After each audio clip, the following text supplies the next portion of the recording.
have you at the Texas Legislative Update. It's our honor today to have a gentleman who is in the midst of a controversy. And you think George Bush had an extended election back early. This one, I think, may set a new record. But Dan Neal is here. And Dan is a gentleman that is in contest now with a race for Texas House of Representatives. This race was not settled on Election Day and continues to be unsettled. And it's a race against Donna Howard here in Travis County, Austin, Texas. And Dan, why don't you kind of fill us in, and again, welcome to the program, and kind of fill us in on what has led to this, what's the situation, and why are we still in the middle of an election for a seat in the Texas House of Representatives? Well, thanks for having me. Basically, what's going on here is on Election Day, I was down by 16 votes. So we decided to do a recount. Okay, now hold it. 16 votes out of how many? There was over 51,000 votes cast in our district. And 16 was the difference on election night. She was up by 16. We decided to do a recount just to see, obviously with 16 votes could have fallen within human error. Did a recount, down by 12 votes. After the recount, we decided to go ahead and contest the election, and we sat down with the master, and after we were done there, we were down by 4 votes. And we feel if you follow the election code, that we will win this race by 1 vote. Okay, how many votes also? I understand some overseas votes. There was some controversy there. Well, tell us a little bit of how many votes from overseas, and were they counted? How was that as a process in this election? Basically, there was 222 overseas votes, and these people did not, well, let me say this.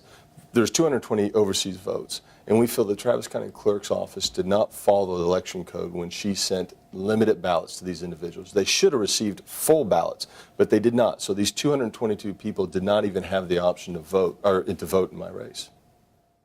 Dan, tell us, this election, there were some mistakes made, you feel, and correcting some errors to make things right, I think, is part of what your process is about in this. Can you explain to us what we're talking about here? Yeah, absolutely. Basically, what we've narrowed it down to, if we found 5 votes that are illegal votes that are counted in this election and we're contesting, they should be thrown out. And part of the mistakes is suspended registrants. They were allowed to vote in this election. Suspended registrants should not be allowed to vote. And they were in fact, we have 2 of these that were out of the county and their vote counted in my district race. Then we have 3 individuals that filled out a statement of residence, which is proclaiming they do not live at that address on their voter registration. In fact, a statement of residence re-registers you at your new address. These individuals, when they filled out the statement of residence at the time of voting, they re-registered themselves at new addresses outside of my district. Unfortunately, all 5 of these votes have been counted. Mr. Neal, I'm understanding that there's a 4-vote difference here that they've officially come up with. But you're saying you have an example of at least 5 votes here that were incorrect and that you can prove were false votes or should not have been counted. Can you kind of give us a little bit more detail on maybe example of how some of these votes you feel shouldn't be counted, some specifics? What we have is we have 2 voters who filled out a statement of residency claiming they no longer live at the address within my district and they live out of county. One of these voters lives in Caldwell County. Her claim was that she lives on people's couches in my district, therefore she intends to live there. We disagree with that. We feel that she never intended to live in the district. We question whether she ever did. She owns no property, never has owned any property. In fact, she put down in her statement of residence that her address is in Caldwell County.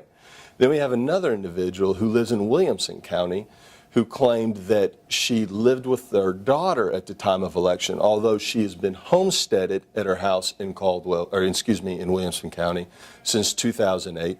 Her dog has lived in Williamson County since 2008. Her driver's license is Williamson County since July of 2010. Her clothes are in Williamson County. But that vote, because she claimed she lived with her daughter, although she filled out a statement of residence that she did not live with her daughter, is still allowed to count. What is absolutely amazing to me, and I'm from East Texas, let me tell you, Dan, the thing that impresses me more about that is the lady who has a dog that lives at a residence out of this Travis County.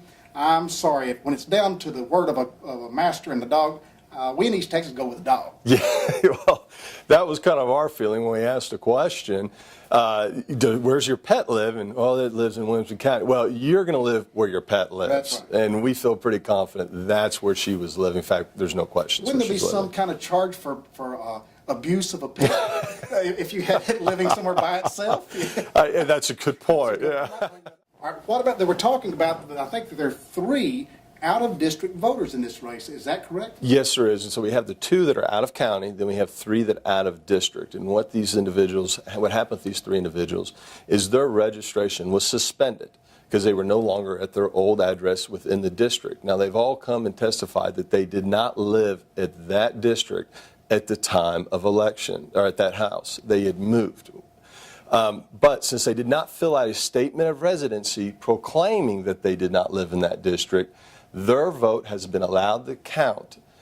We feel that that is not that is not correct, because we feel the election code, if followed correctly, will tell you that those votes are not allowed to count because they have a suspended registrant. You know, there was a process and a master appointed, and I'm just wondering, after that process was followed, through that process, why were these votes, because you're presenting them obviously were should not have been counted, why were they allowed to count in that program? Well, it was determined that the election code was optional, and we disagree with that. Words like shall and must aren't mandatory. We feel they are. In fact, a government code passed says that shall and must are mandatory and not optional. Therefore, if you follow the letter of the law, these votes must be thrown out. Now let me get this right. If we follow the master's ruling, we might as well throw out the election code in Texas? Yeah, and what's interesting about this, okay, that wording in the election code is the exact same wording used in the voter ID bills out there, which is basically saying that the voter ID bills are optional if you agree with this ruling that words aren't mandatory in the election code. Now let me clarify that, because the voter ID bill was very major in the election, all the campaigns coming up to this last election, the supermajority that the party in power now has for the first time in history.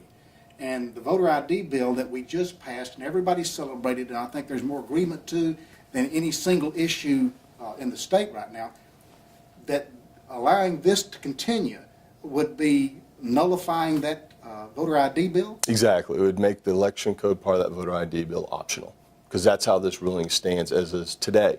The election code is optional. Now, again, I said the government code that came out later said that words like shall and must are not, they're mandatory, but the master's ruling says they're optional. Therefore, if you take that same wording, put it in the voter ID bill, which is exactly what's happened, and you follow the master's ruling, that means that that wording in the voter ID bill is optional. Now, we're saying it is not, that is a letter of the law. In fact, the government code passed by the legislators says that it is not. You know, Mr. Neal, I think that this may reflect something I think the voters have expressed in the last election. They gave a supermajority to one party in this place, and a lot of it, you know, the Tea Party was a significant part nationwide. And I think it was somewhat of, I think, a frustration with the process, that the elected officials inside this dome and all the other domes across the nation are not really listening. Do you feel that this is a smooth way to get this past the current legislature, where they get rid of this problem, kind of brush it off, rather than deal with the truth and what the voters really desire in legislation? Yeah, absolutely. I mean, you could take the path of least resistance, but I would argue that's not why these individuals were sent here. They were sent here to make tough decisions. That's y'all's job. Therefore, I'm proposing, hey, this is a tough decision, I understand it, but it's the right decision.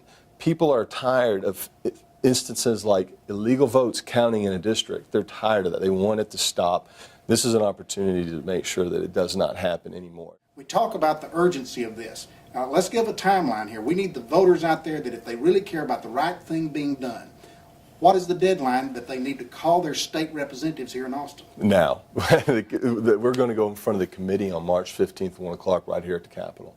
So you need to contact your state representative before that time to let them know that you are concerned about this election contest. You're going to be watching this election contest, and you want to make sure that these legislators follow the letter of the election code.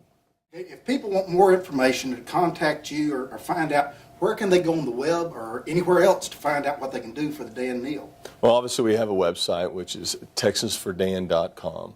We also have a Facebook, which is Texas for Dan Neal. You can follow me on Twitter, which is Dan Neal Texas. Thank you for tuning in to the Texas Legislative Update this week. And we want to thank Dan Neal, candidate for Texas House of Representatives and I believe rightful heir to the throne here. And Dan, thank you for being with us this week. Well, thanks for having me. I really appreciate your time.